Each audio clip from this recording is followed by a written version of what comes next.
It's time for Pure Performance.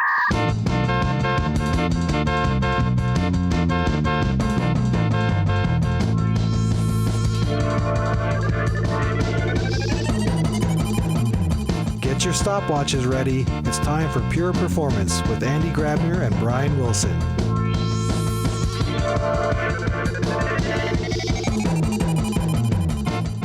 Hello, everybody, and welcome to another episode of Pure Performance. My name is Brian Wilson, and as always, I have my co-host with me, Andy Grabner. Hello, Andy. Hello, Brian. I How tried are to you? get you out. No, you good. I just made funny faces when you were talking, but nobody sees my funny faces because they only listen to the audio. You did a good job in not getting distracted. Or didn't you look at the video? I did a little bit, but you're saying you made funny faces, but I couldn't tell what the difference was between that and your regular face. Okay. See, so Andy, so background, I come from New Jersey. Andy just showed me the New Jersey state bird, which is the middle finger. So, because some people say flip the bird, Andy, that's a U.S. euphemism for that. But you wouldn't know that. And John Kelly thinks he's talking, but I'm going to have him all muted. So he's like, haha, I'm commuting. But he's not going to be able to get a word in. He could say whatever he wants right now, but I'm going to cut it. So if you want to say the dumbest thing in the world, John Kelly, go ahead and say it right now. But anyway, Andy, let's continue. Should we really delay since I already mentioned the name of who was going to be on here and people have no idea who he is? Should we just keep talking stupidly and make him wait longer and longer, or? Yeah, but that means we will have a long episode that nobody wants to listen anyway. And so I don't know. No. Well, I'm sure you're going to come up with a good segue. That's true. Well, because people are waiting long, Andy. That's true. They're waiting long and maybe they are jumping off. They are bouncing off our website and go to a different podcast who is much better than our podcast. So this would be, for instance, a business metric that I would track when I look at our statistics. How long can we keep it? Okay. How long can we keep people engaged? No, in all seriousness, actually, that is, I think, was that a good segue, Mr. Brian Wilson? I think that's a very good segue. Yeah. And let's segue over to our guest today, Mr. John Kelly. You think you are known in the industry by a different name. What's your other name? Oh, yes, Tech Shady. Tech Shady. Where does this name come from? Come on. Because I'm standing up. No. I'm from Detroit. Everyone in Detroit has a rapper alter ego. So, we have Big Sean, Slim Shady, Rise to 5'9", but on the list. I had to fit myself in there, so we came up with Tech Shady. And it's like some shady. Not that I know anything about technology, but I am the shady part, so there you go. Well, so it's you're just like us, not knowing anything about technology, but we like to talk a lot about it. So, John, for those, I think it's the first time you're actually on the podcast, if I'm not mistaken. Is it? This is. Not for us trying. And maybe the last. We'll see. Hey, for those listeners that haven't had the pleasure yet to come across you, to see you, meet you in person, or talk to you on the phone, can you give us a little background, like what you do and how you ended up in the position you're in right now, which means talking to us? Absolutely. About 20 odd years ago, I started as a pre-sales engineer for a performance management company called Precise Software. A lot of the current Dynatrace people came from Precise over into Dynatrace. And then about 8.5 years ago or so, I started as a sales engineer, supported areas like in the DC area, spent a lot of time down in Dallas, got myself a little Southern accent while I was down there for a while. And then the last couple of years, I've really been focusing on Power Dashboard and advanced analytics, right? So more of a specialist role around all things down. So how can I work with businesses to help them maximize their Dynatrace investment and deliver business analytics on top of everything else they're doing from an observability perspective, all that. So just really working to tie it all together and deliver some great content. Pretty cool. Talking about great content, I think your performance clinics and also your hot days, your hands-on training days at Perform has always ranked, I think, in the top position anyway, like top, right? Your power dashboarding sessions have always been extremely well attended, well received. I know you don't need more praise because you are, but I think it's a good, it's really fantastic what you're doing. And before we started the recording, we chatted a little bit about you constantly are you're very close in interaction with our product team to tell them what you think, what people need out there when it comes to business analytics. And this is actually really then, the topic that I would like to talk more about. I remember Klaus Enzenhofer and we did webinars together about BizDevOps, where we talked about tying in business metrics and aligning everything to business when it comes to making also technical decisions. And we came up with the term BLOs, business level objectives, because we thought makes a lot of sense. The world talks about SLO, service level objectives, but if we try to align it with business objectives, let's call them business level objectives. How do you see this? I mean, when you talk with people out there, what are business KPIs or business level objectives? Are they, who defines them? What are good examples? Who is responsible for them, and also who is held accountable in case you don't meet them? Excellent question, Andreas. And it's actually really a simple but yet a complex answer, right? Could it be more confusing there? Yeah. It's simple in the fact when you start out because it's a business level objective, so business. And if you really kind of strip that apart, the main thing, and sometimes the really only thing a business is concerned about is a conversion, right? Or conversion rate. Right, so every application has conversion goals or multiple conversion goals. And it could be something as simple as, hey, I'm going to go to Andy Grabner's performance and download the latest performance clinic. Yeah, and I have steps to take to get there. And once I complete the download, I convert it. We think of it also traditionally e-commerce, right? Where I go to a site, I search for a product, add it to cart, check out, and purchase it. And it could be, anything, a lot of different things where I'm just trying to submit a claim, right, or transfer funds. So every business, every application is designed with a function in mind or multiple functions. And so each one of those are a conversion goal. So when the business has a conversion goal, that's the easy part because it's like, hey, what are those goals? And like, for example, my Easy Travel application, it's purchase travel, right? That's my conversion goal. Now, the hard part is everything that supports the application, right? So you look at all the infrastructure, just everything that's out there from infrastructure to code, right? That's supporting my Easy Travel application. There are tons of metrics, right? Millions of metrics that come into play. The hard part is now I have to, and I'll make this statement, I'll probably make it a few times throughout the podcast. Every metric has some form of relationship with a conversion goal or multiple conversion goals. Okay. Bearing that in mind, then the challenge is just to find, which metrics are the ones that, have the most deviation or the most, kind of exceeding their baselines, and then understand that relationship to the conversion goal. Right. And I'll give an example of maybe there's like this application that's running and I start to see a drop in my conversion goal. At the same time, I see a spike up in, say, CPU I/O weight, right? So logically, you think about it, if CPU I/O weight increases, that means users are waiting on CPU to become available to process something as they move through like a typical user journey. The more they wait, probably the more chances of them exiting and abandoning and not converting. So there's a relationship there. And when you go to define the business level objective, you have to start to look and say, hey, what is my conversion rate when we have no CPU I/O weight? And then maybe what is it at 0.5%, 1%, 2%? And you kind of keep going up as this is kind of like a role of a data scientist, right? That kind of starts to consume this data because the goal is to find out where is that breaking point? Where do I start to see my conversions trail down? And once I start to understand that, and I now understand the relationship between a metric and my conversion goal, right? And then I could establish my BLO based upon that metric, right? And say, for example, at 3% CPU I/O weight, I start to see a deterioration in CPU. So maybe I set at 2%, 2.5%.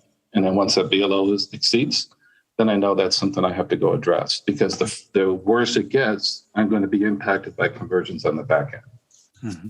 So got a couple of questions here, but I start with the one that you just highlighted because I always thought with business level objective, I always talk about metrics that the business understands, but you're talking about I/O metric. So that means you're saying a business level objective is actually on any type of metric, even if it's technical, as long as you know this metric is going to have an impact on the business, which is conversion rate, for instance. Correct. Right. Yep. So now the tough question then is, and you mentioned, data scientists are maybe needed. How do you understand? How do you select those technical metrics? Well, good question. Sorry to cut you off, but hey, man, this is my topic. I know. Fire it up here. Let's go. There is things where you can set just pure business level objectives on conversion rate, okay, and kind of the things you would typically see from a business perspective, number of sessions, right, different things, traffic to the website, all that. And if that exceeds, the problem is that you don't have maybe the right context. When you start to marry the data, the metrics, right, from the technical side into the BLO, then it becomes a little bit more business aware. Now, the challenge is that there's a lot of metrics. So that's why you need things like AI, to be able to then manage and process that auto baseline, everything. AI does a great job, for example, of understanding dependencies. This metric is, dependent on this host. This host is dependent, has a dependency with this app server. This app server has dependencies with all these services, right? And it does a great job of farming that out so that when this metric starts to exceed its baseline, it has an entire dependency map to know what could be impacted. And when you take that one step further, where you make your AI more business aware, then, I always challenge a lot of customers that say, hey, again, every metric has a relationship with that business goal, that conversion. And then once I can start to tie it together, it makes sense. So the AI is going to then alert me to those metrics that typically are more volatile, right? Mm-hmm. And I start with those. And then there's always like the usual suspects where I look at, say, for example, I have a user journey and back on my Easy Travel application. I have 4 steps, right? I hit the home page, do a login, search, and purchase. And so I kind of keep a sharp eye on those steps because that's typically the 4 steps people take to get through to purchase. And I look at, hey, is there anything in terms of any one of those steps where duration might have a negative impact on that user experience? Of course. Like if I try and log in and it takes 10 seconds, I might not wait, I might leave. Okay, so now there's a relationship between long logins and conversions, right? Mm-hmm. Or maybe there's error rates, JavaScript error rates increase. And so I need to understand that relationship. And then that, again, then feeds into the BLO, right? Because then now I have it on my critical key user actions that are part of my user journey. And I understand everything from duration, largest contentful paint, error rate, and so forth. You kind of go down the kind of the usual suspect metrics. Those are a good starting point. And then AI is going to come back and say, hey, this application, maybe memory is very volatile. So then I'm going to start to say, well, what is the relationship between memory and conversions, right? Always tie it back to conversion, which is what is really the business is most interested in. Mm-hmm. Now, which brings me to the next question. There was actually a note that I took in the very beginning, because and I'm just reading off my notes, you said conversion rate.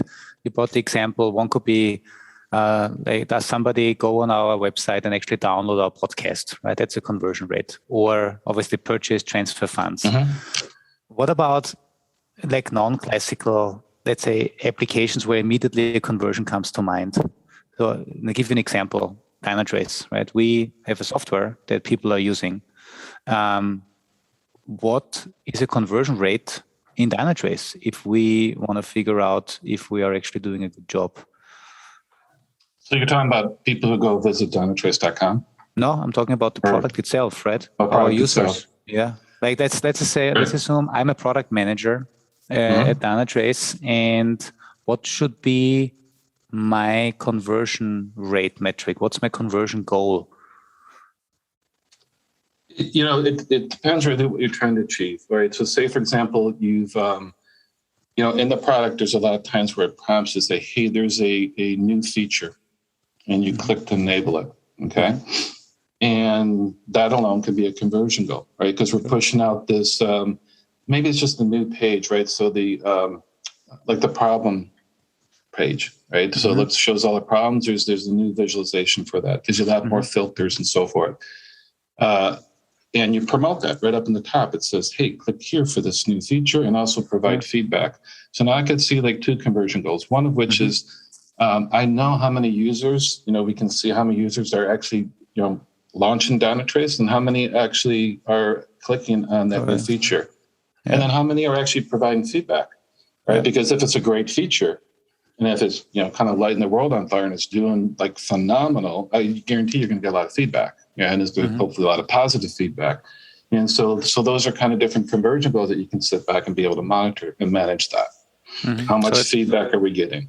Yeah. So it's also, sorry, Brian, go ahead. No, you finish your thought. My thought was, this is perfect because this is, I think, something we need to get into the heads of everyone out there. When we are defining new features, I think one of our conversion goals has to be like feature adoption, feature interaction, and then, as you said, feedback is a great another is one of the steps in the user journey, because we want them to try out a new feature, use it, hopefully successfully, but in the end, definitely give us feedback. And these are it's like a conversion funnel, but the conversion funnel, for me, because we always talk about e-commerce so often, for me, the conversion funnel is always related to put something in a shopping cart and then check out. But in this case, it can be applied to any feature in any software product. And in this case, it's about feature adoption and then really getting also people to give us feedback.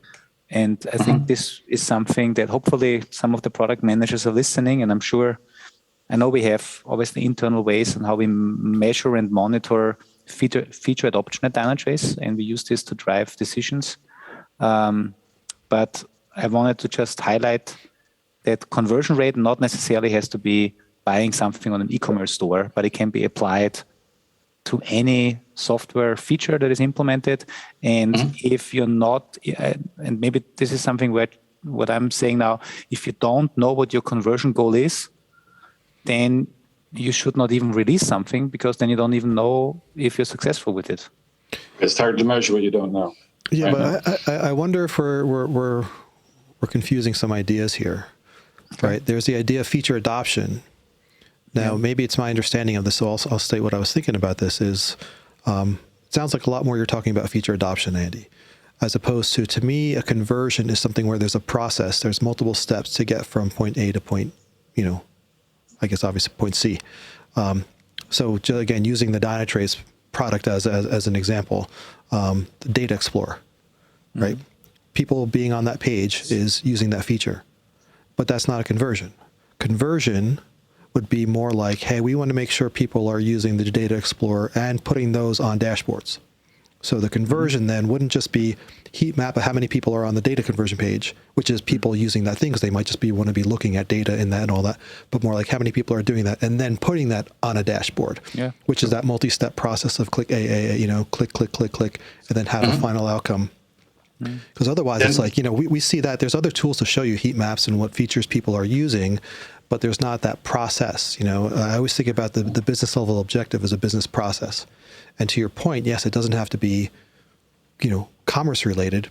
It could be, as John was saying, creating an account, looking up a value, uploading documentation, right? But there's a process that you have to go through several steps, which you have to take into consideration UX design so that users know how to use it.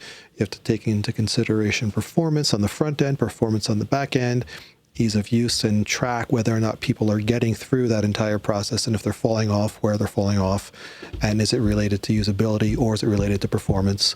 At least that's the way I've always looked at it. And I'm just wondering if we're blending the two there.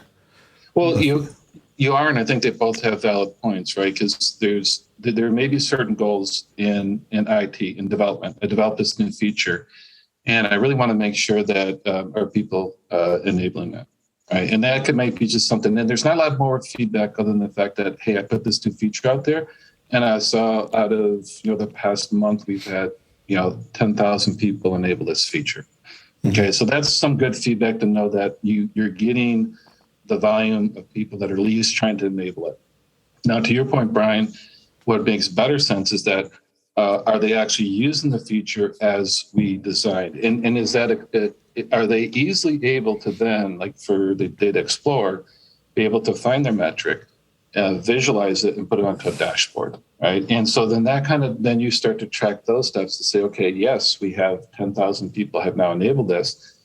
How many tiles have been built with this, right? And then what was the experience of every time someone goes to build a tile? Because the idea behind the new Explorer is to improve that user experience, make it better than what it was before, which maybe might have been a little bit clumsy. Things are organized better. And then you could start to analyze that, saying, yes, I can start to see a massive improvement because we're measuring that user experience, and they seem to be having an optimal experience now whenever they deal with the Explorer, and add that to a particular tile to a dashboard. Yeah, so it sounds like a conversion should, at least in my definition, and I wonder if there's others, should have at least 2 steps, right? Because you're starting at one point and getting to a second point. And it's whether or not you made it to that bit is where the conversion is, as opposed to just adoption, which is, are people on that page using it, which is very, very valid business piece as well. And that should have goals. You know, I think, Andy, to your, what you might have been getting at a little bit with the idea of if you can't define it, you shouldn't be putting it out. If we go way, way, way back to our interview with Goranka, when there was the idea of not only before you put out your feature and check it in, what's its performance criteria going to be and what's its adoption rate going to be for it to be successful, the idea of adding into that, you know, what is that conversion or adoption rate, putting that in there and clearly being able to define that. You know, what does adoption mean? What does conversion mean?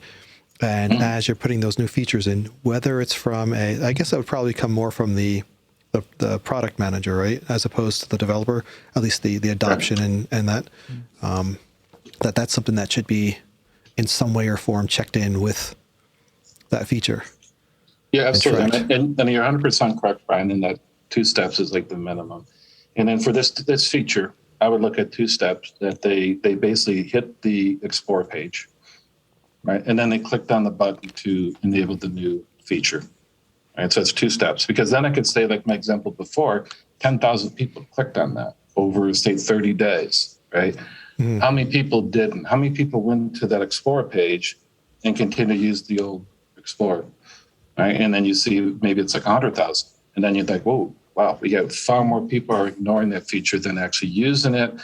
Why? You know, what is the reason behind it? And that's where you get into then maybe looking at the behavioral aspect of it. Is it something where maybe it's not intuitive to them that they should be clicking that, or they don't know enough about how good that feature is? Maybe the explanation there doesn't tell them that this is a life changer, right? It's going to save you from, you know, making these clumsy mistakes. It's a lot easier to be able to create dashboards with this newer feature than without. And so if you can promote that, have that visible, then that should in turn drive up those conversion rates, because you understand the behavior. You're trying to understand the reason why people aren't enabling it. And that's kind of where you start to drive those conversion goals and the understanding of it. Mm-hmm. Cool. Hey, maybe just having a quick discussion on who is responsible for defining these metrics, who is held accountable in case they're not met, who makes sure that these metrics are captured and evaluated in an automated way, because otherwise this doesn't, you know, make sense at all. What do you see in your world? Because I have kind of my theory about it. Yeah, it kind of depends on the company, right? So we see a lot of larger size companies, they have, you know, these roles of data scientists are really starting to take over more and more. And so, and the reason why is because the data scientists typically have their hands in all these different pots, right? So they're working with operations, development, the business side. And so they're just trying to bring all that and marry that together. So they're understanding and building those types of relationships between a metric and what the business cares about is like conversions and so forth. And so they work with those teams to be able to establish that. The business and anyone that has any kind of stake in the application, which should be just pretty much everybody from development operations all the way through, is they're the consumers of that. Because ultimately, someone, like if we go back to the feature example, somebody is responsible for that feature, right? And so they want to measure it, but then they also want to understand the behavioral aspects behind that as well. And so that's where the data scientists will connect those dots, but the stakeholder, whoever is responsible for the feature, will, you know, manage and monitor that. So the more and more else you can automate, the better. So, it's obviously it kind of varies. Smaller groups, sometimes they put the onus on like operations or so forth, or maybe like you're monitoring champion within the organization. Sometimes like a data scientist can be very, very neutral, right? Because they work with all groups. But when you get to say someone who maybe is more like on the operational side and they just happen to be managing the performance management solutions, and then when it comes to creating business KPIs and business SLOs and so forth, they are or BLOs, sorry. It's maybe an operational person, and the issue typically with that is that are they truly biased? Because what if it's that CPU IO weight issue? Are they really going to want to maybe potentially expose something that they've recommended that's undersized? So we see a lot of times where it just depends on an organization that you kind of maybe run into some of those, maybe a biased view of it as well. But the more you can remove that and put it into a newer role, like a data scientist or someone who's not really directly responsible for development or the operation side of things and kind of is that conduit between all of it, then that's where things kind of tend to excel. And they're much, much more successful in being able to create those BLOs, KPIs, manage those, and then ultimately put those into some form of reporting or a dashboard so everybody can consume them. That needs to know and needs to have that information available to make the right decisions. Mm-hmm. Coming back to your cool advanced dashboards and the reason why people love you so much in the hot days, because you're really building beautiful dashboards that can be understood. Well, thank you. Yeah, just hey, I know it's been unfortunately through the whole pandemic and that we couldn't travel that much, so we didn't see each other as much as we used to. That's why I didn't get a chance to actually talk to you about what happened in the last 18 months in terms of any new metrics that you've seen kind of popping up, any new trends, any new things that like what does a cool, important like business level objective look like right now these days, and how has this changed over the last couple of months and years? Yeah, so the more and more, I deal with metrics and dashboarding every day. I deal with customers and always getting a lot of good recommendations from customers. And it really starts to go when you start to combine things together, right? Because again, like I mentioned, metrics are all related to conversions, but other metrics are related to themselves as well. And so you start to think outside the box a little bit. And kind of like one of the jokes I had mentioned earlier to someone else is that define your role, right? They didn't kind of really understand the space. And I told them I'm a quarter accountant, right? I'm a quarter CSI crime, scene investigator, all right? I'm a quarter therapist, and I'm a quarter artist, right? I call myself an artist, right? Because it's like from an accountant point of view, I got to crunch a lot of things. I got to really relate and I'm dealing with numbers all the time, right? And from the CSI perspective, I work with customers where there was a crime scene or what we call an anomaly, right? So I go in and I basically work with them to understand what caused the potential issue. So you need to be able to gather that data because that's valuable data, right? The past is always a good indication of what the future holds. And to fully understand that is how you establish, those data points and bring them out to be able to now start to monitor that so that thing doesn't happen again. And then the therapist part, right, is because then I need to understand those relationships, right? I need to dig deep into how is this related back to the business, or how these two different types of metrics related together, what makes sense in terms of being able to create maybe this new type of metric. And then the artist part comes in here because then I got to put it up into a dashboard that makes sense where everyone can look at it and understand it, right?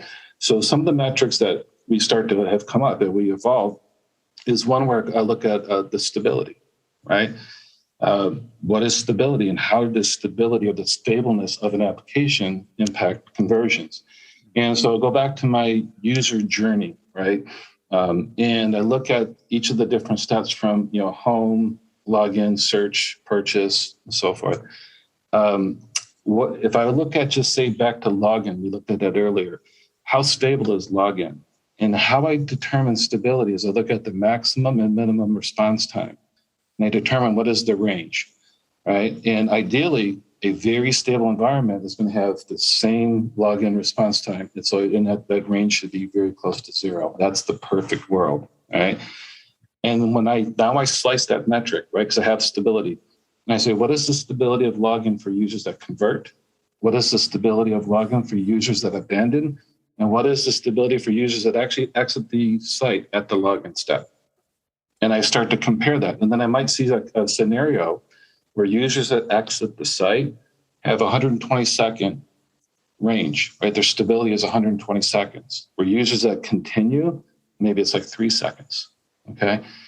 And then I know I've identified the issue, because now what that's telling me is that people are leaving the site are leaving because they are some long-running logins. There's these outliers, right? And I need to be able to then quickly go and identify and isolate those outliers and figure out exactly why did it take 3-4 minutes for the login page to load for these users, because every single one of them exited the site.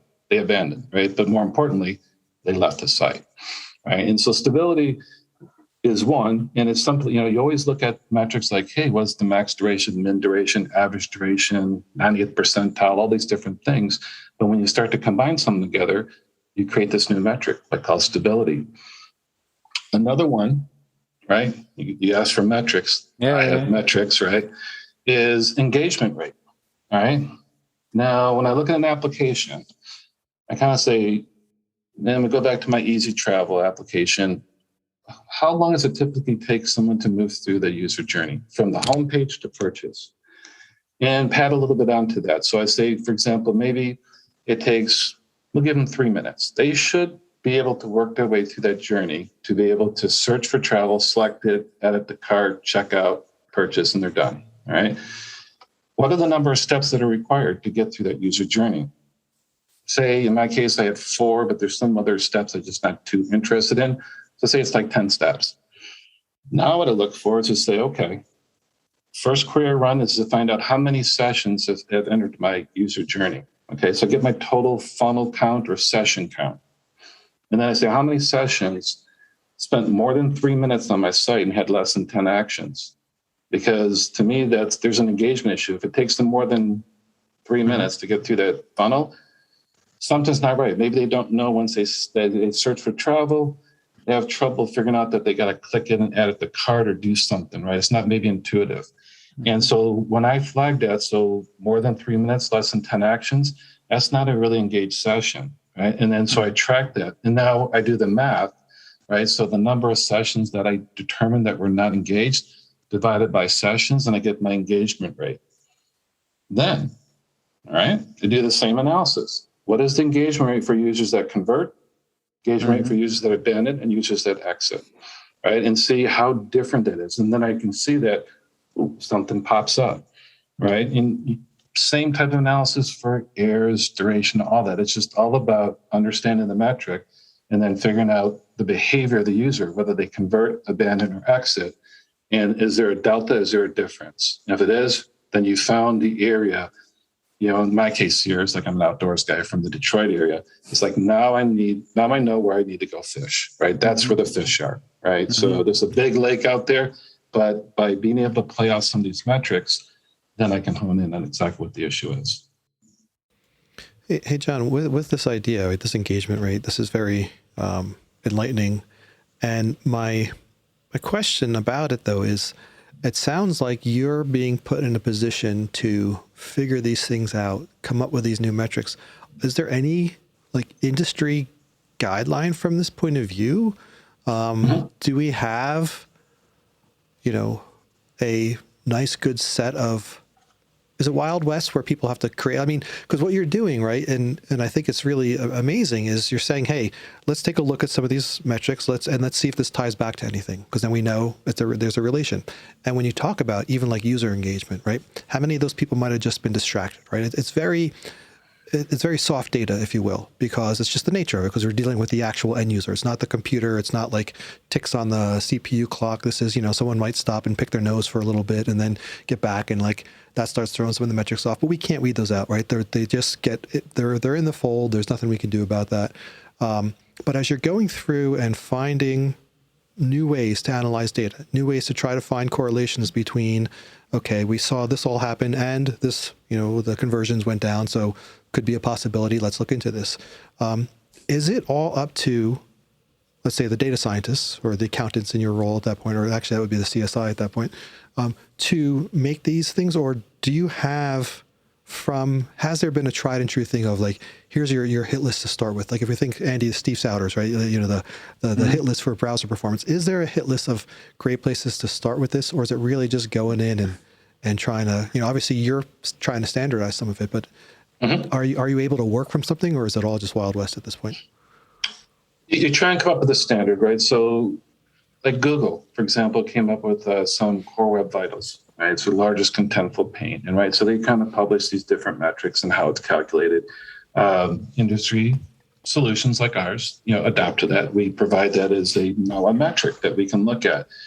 But when I start to play with and kind of create these terms, stability, this engagement rate and so forth, and combining those, there are some guidelines that are out there, right? It's not completely Wild West, but they are, basically where you can do enough research to find that the typical e-commerce site, if I look at just say like a page load, if the page load takes more than say 7 seconds or whatever the number is, the chance of people leaving is significant, right? So they have a lot of good metrics like that.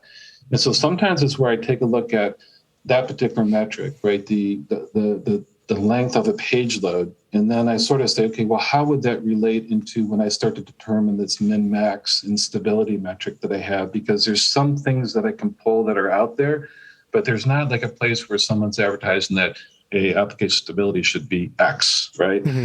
So we just have to kind of like, in that case, we feel our way out. And so, to me, it's like, if you guys ever followed the NBA, right? Rasheed Wallace from the Detroit Pistons would say, ball don't lie, right? They always say, ball don't lie, right? Because he complained he got fouled and person missed a free throw. And he would say, ball don't lie. I say data don't lie, right? And so we've been working with a lot of customers, and we start to deploy this out there. So we start to look to say, is this stability, is it really kind of making sense? Are we actually starting to see where we do have wide range? Is it because of what we perceive as that users are going to be abandoning at a higher rate because that stability goes up? And so we start to measure that. And we have a lot of customers that are using this, and we get a lot of good feedback, a lot of good data. And so that's kind of how we justify it. It's, there isn't, some of these engagement, there's no site where I can go and figure out what is a typical engagement rate for, basically Andy Grabner's podcast site or something like that. You just have to kind of feel it out. So some of these, it also requires you like, well, where do you come up with 3 minutes and 10 actions? It's that you have to work with the people who know the application, right? They'll kind of get a feel for what we have in mind. A user, I look at it as kind of the reverse of Vegas. Like Vegas is that the longer you stay in the casino, they want you there, you tend to lose more money, right? Applications are the opposite. The longer you probably stay in the site, the chance of you converting probably goes down. You can measure that, right? And you can validate is that a true assumption, and then feed that into your engagement equation, because then it follows from there. And who, just to wrap up on that one, who, like if a listener or anybody, right, wanted to start doing this stuff, who would be the best person to talk to in the organization, or what would that role be? Would it, product manager may or may not, and would like business team, but like who, like where would they go to find out like what should we be looking at in our industry, right? Whether it's commerce, whether it's banking or whatever, what are some of these like business related metrics that make more sense in different industries to track? Like who would they go talk to collaborate? Any ideas on that, or am I stumping you there based on your work? It's, again, it goes back to like an application owner, but what we're starting to see is the C level, right? They're really starting to understand the importance of it, right? So, for example, can't name the grocer, but this grocery, business is starting to change, right? And I look at like a grocery store as like the Blockbuster, right? Because everyone used to go to Blockbuster to get videos, and then suddenly this thing called streaming came along and they all went away. Grocery stores are kind of going through like this revolution right now. It came on because of COVID, where people were hesitant to go order groceries online and have them delivered or go pick them up because they didn't trust right? That they would get the right type of produce. I still don't. COVID. I do, because they're also our customers too, so you got to support them. But anyhow, I figured I'd get all these bruised bananas and all that kind of stuff. So when COVID hit, it was like nobody wanted to go in the grocery stores. It's like that's where everyone was going because that's the only place that was open. Kind of the worst place to go. So you do order online, and I realized that I got some pretty darn good produce. I had no problem, and if I ever had something wrong, they just dropped a fresh one off on my porch. It's like this is perfect, right? And so now the grocery business is realizing that is kind of the future, right? And so then now when they look and say, well, what we used to measure before is different because now this whole ability for these different grocery store employees going down aisles and scanning and building and fulfilling your order. That needs to be measured and monitored, right? And then so that direction for this grocery chain came from a very high level. At the C level, it's saying that we need to manage and monitor this like we never have before because that's going to be the future of our business, right? And so they're establishing those business level objectives, those KPIs as to what is a successful ordering online or having groceries delivered business model look like. And what things should we measure as we continue to go forward?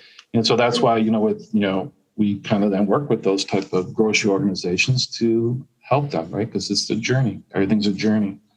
Mm. Like Bilbo Baggins' journey. Yeah, I gotta say, singing the song.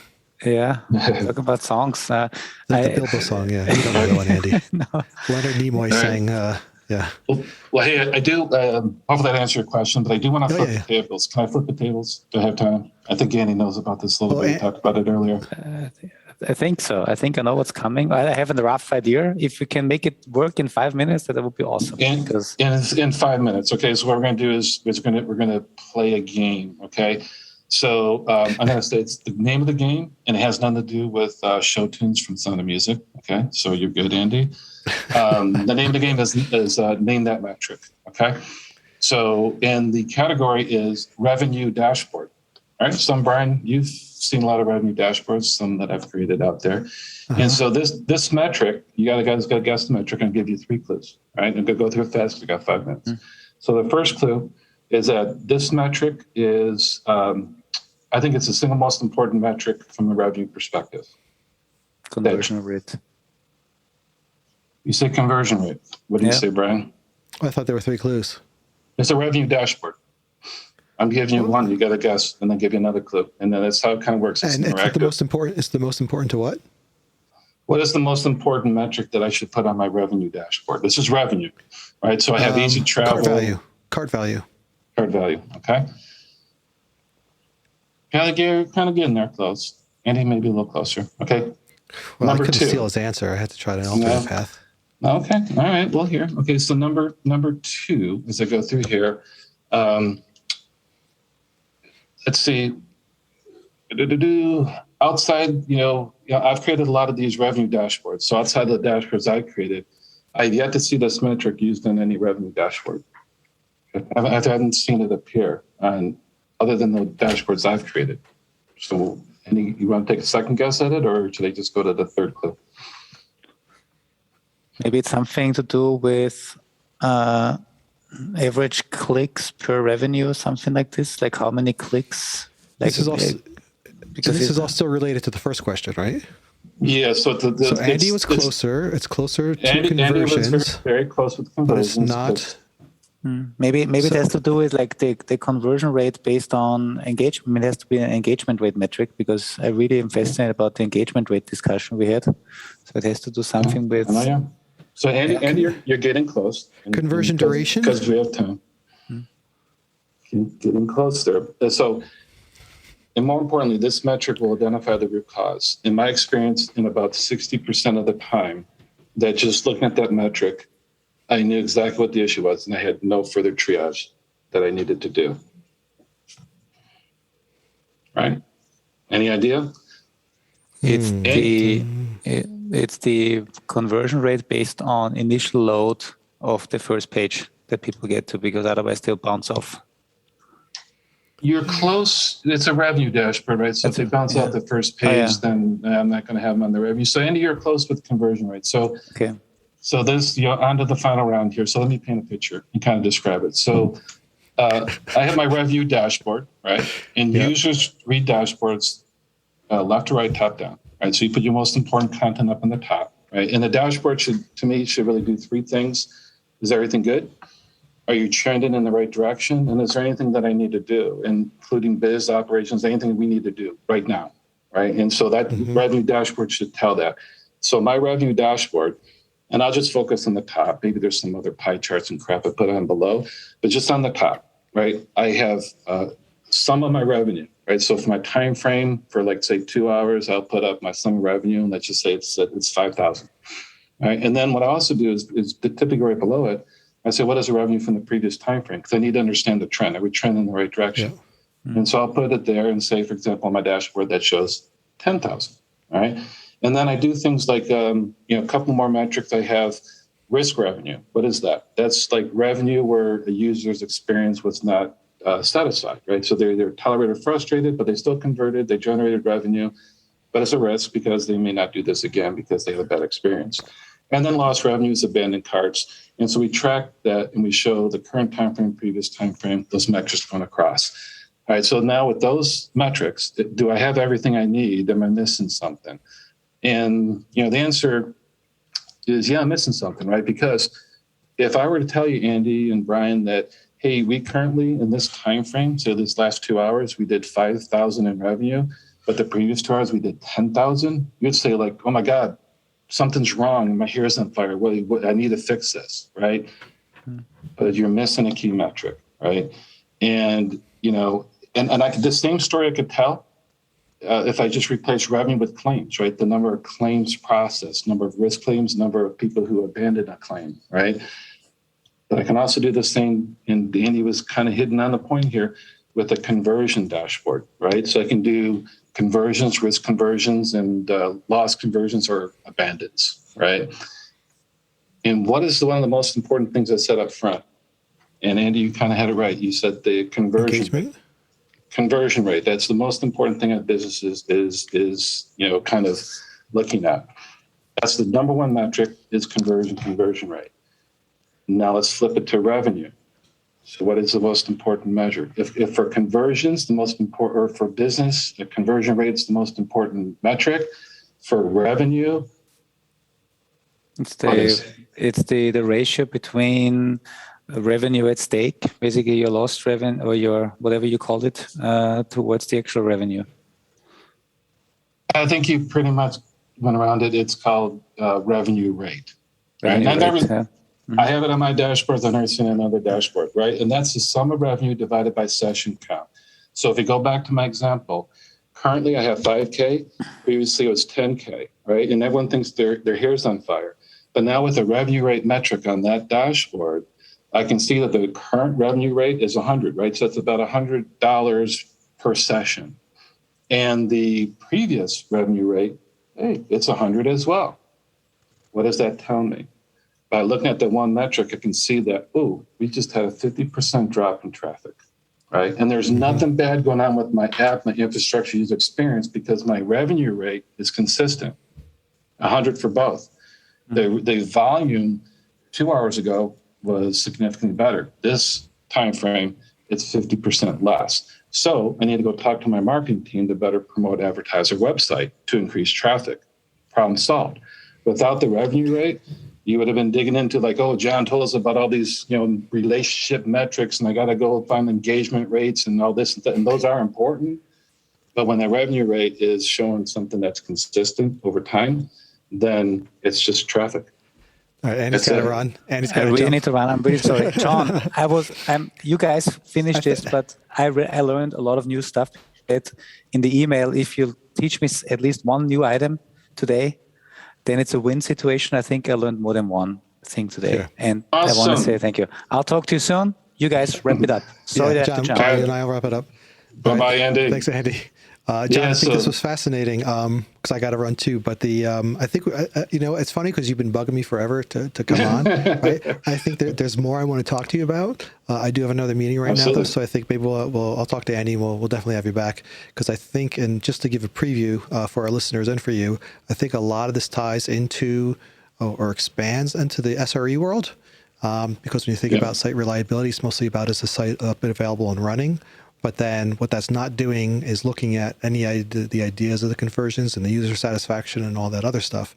And I think that ties directly into this. There's a lot of crossover and a lot of ways that both of those can be used with each other, but also have some more subsets. Anyway, my mind was racing when you were discussing all this stuff. So fascinating stuff. And I think it just, my last parting comment, I know you got to go, but I'm going to try and keep it as long as I can. Is the second you can, basically make your AI business aware, where you don't have to create and start to manually look at these different relationships between the technical data and the business side. Yeah. When AI can actually effectively do that, which is not there yet, but will be soon, it's really kind of game over. And that's kind of where people are marching towards. And so between now, we just either feed the AI, try and make it more smarter, or provide metrics and dashboards to show you that it's engagement rate, it's revenue rate, it's this issue.